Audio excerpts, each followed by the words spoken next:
জনগণের মনের কথা, মনের দাবি নিয়ে আমরা রাজপথে আসতে বাধ্য হয়েছি। আমাদের এই 54 বছরের অন্যতম বৃহৎ তাৎপর্যপূর্ণ অর্জন হচ্ছে জুলাই বিপ্লব। এই বিপ্লবের মধ্য দিয়ে আমরা এই প্রথম ফ্যাসিবাদকে ঐক্যবদ্ধভাবে আমরা না বলতে পেরেছি। কিন্তু দুর্ভাগ্যজনকভাবে এই বিপ্লবের চেতনাকে ধরে রেখে ঐক্যবদ্ধভাবে বাংলাদেশকে এগিয়ে নিয়ে যাওয়ার জন্য রাজনৈতিক দলগুলোর যে ধরনের পজিটিভ রাজনীতি করার দরকার ছিল, আমরা অনেকের ক্ষেত্রে সেটা দেখছি না। অনেকে দ্রুত নির্বাচন চান, কিন্তু সংস্কারে দ্রুত সহযোগিতা করেন না। জনগণের দাবিকে তারা তোয়াক্কা করেন না।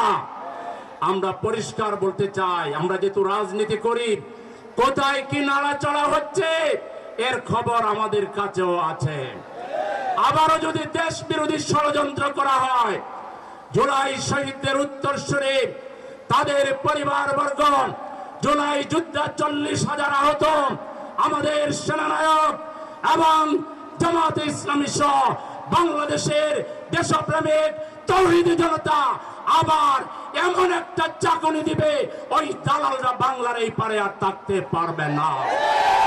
জুলাই বিপ্লবের বিরুদ্ধে যারা অবস্থান নেবে, ইনিয়ে বিনিয়ে কথা বলবে, তারা ভারতের দালাল, তারা রয়ের এজেন্ট। যারা 14 দলকে, আওয়ামী লীগকে রক্ষা করার কথা ইনিয়ে বিনিয়ে বলে, তারা ভারতের দালাল। এই দালালদের বিরুদ্ধে আমাদেরকে আরেকটা জুলাই বিপ্লব লাগলে আমরা করব। আপনারা কি রাজি আছেন?